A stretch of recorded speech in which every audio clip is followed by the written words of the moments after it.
الحمد لله الحمد لله وكفى وسلام على عباده الذين اصطفى أما بعد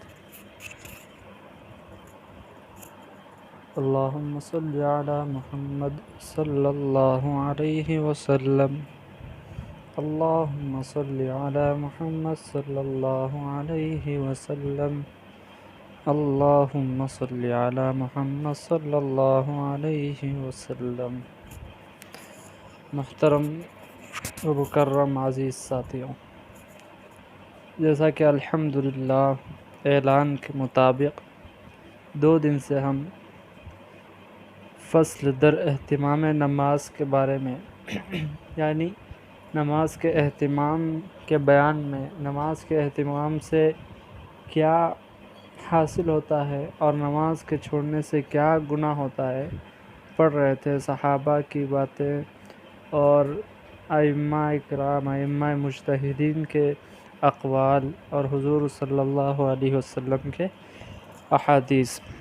تو اس کے بعد ہم اپنے اصل مقصد کی طرف لوٹتے ہوئے اب مسائل کا سلسلہ شروع کرنے جا رہے ہیں۔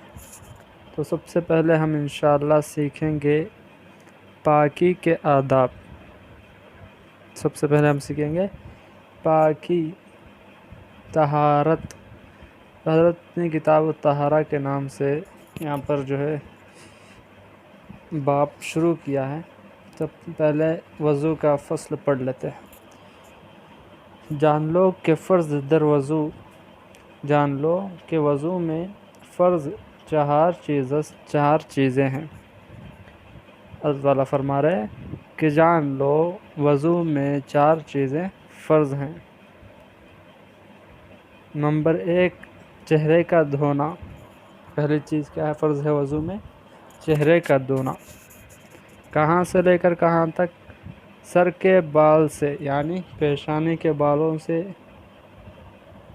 تھوڑی کے نیچے تک، داڑھی کے بالوں سمیت، اور ایک کان کی لو جو نرم گوشت ہے کان کے نچلے حصے میں، اس کو لو کہتے ہیں۔ تو ایک کان کی لو سے دوسری کان کی لو تک، یہ نمبر 1 ہوا۔ اور نمبر 2 دونوں ہاتھوں کا دھونا۔ دونوں ہاتھوں کا دھونا کوہنیوں سمیت، کوہنیوں کے ساتھ پورا 2 ہاتھ دھونا چاہیے۔ نمبر 3 چوتھائی سر کا مسح کرنا۔ ایک مسح سنت مسح یہ ہے کہ پورا مسح کرے آخر سے لے کر شروع سے لے کر آخر تک، لیکن سنت کا مسح یہ ہے، یہ فرض مسح جو ہے یہ تو پورا جو سر مسح کرتے ہیں یہ سنت ہے، لیکن فرض یہ ہے کہ چوتھائی سر کا مسح کرے، یعنی 4 انگلیوں میں پانی بھگو کر سر کے سامنے والے حصے کو بھگو لیں۔ اور نمبر 3 فرائض ہوئے۔ نمبر 4 دونوں پیروں کا دھونا۔ دونوں پیروں کا دھونا کہاں سے کہاں تک؟ بشتالنگ، یہ ٹخنوں سمیت دھونا، دونوں پیروں کا ٹخنوں سمیت دھونا۔ تو یہ 4 فرائض ہے۔ تو ان کا وضو میں اگر یہ چھوٹ جائے، ان میں سے کوئی ایک چھوٹ جائے یا کسی ایک میں کچھ کمی ہو جائے، یعنی چہرہ تو دھویا لیکن جو سر کے بال سے دھونا تھا، پیشانی کے بال سے، سر کا جو پیشانی کے بال جو پیشانی کے فوراً اوپر ہیں، تو وہاں سے لے کر تھوڑی کے نیچے تک ایک کان کی لو سے دوسری کان کی لو تک دھونا تھا۔ پورا تو دھویا لیکن پیشانی کے بال نہیں بھیگے، یا داڑھی کے نیچے والا حصہ تھوڑی، اگر داڑھی گنجان ہو تو اس کے لیے مسئلہ الگ ہے جو آگے آ رہا ہے۔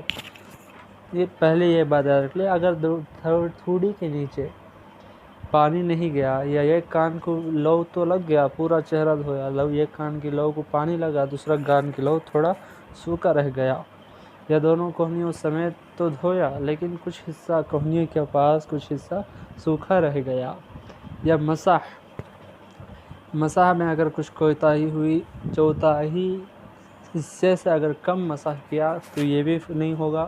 اور اگر پاؤں کا جو ٹخنوں سمیت دھونا ہے اس سے بھی اگر کم دھوتا ہے یا کچھ حصہ سوکھا رہ جاتا ہے تو اس سے وضو نہیں ہوگا۔ ان ساری چیزوں کا، ان 4 چیزوں کا وضو میں بیک وقت ساری ادائیگی کے ساتھ ہونا ضروری ہے۔ اگر اس میں کسی بھی طرح کی اگر کمی ہوتی ہے تو ان کا وضو نہیں ہوتا۔ اگر اس وضو سے تم نماز پڑھتے ہو تو نماز نہیں ہوگی، قرآن چھوتے ہو تو گنہگار ہوگے انشاءاللہ۔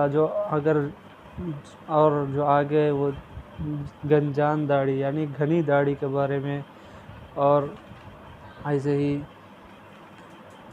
اب چاروں امام کے جو اختلافات ہیں، ہاں ایک بات یاد رکھیں کہ اختلافات کو ہمارے چینل میں بیان نہیں کیا جائے گا۔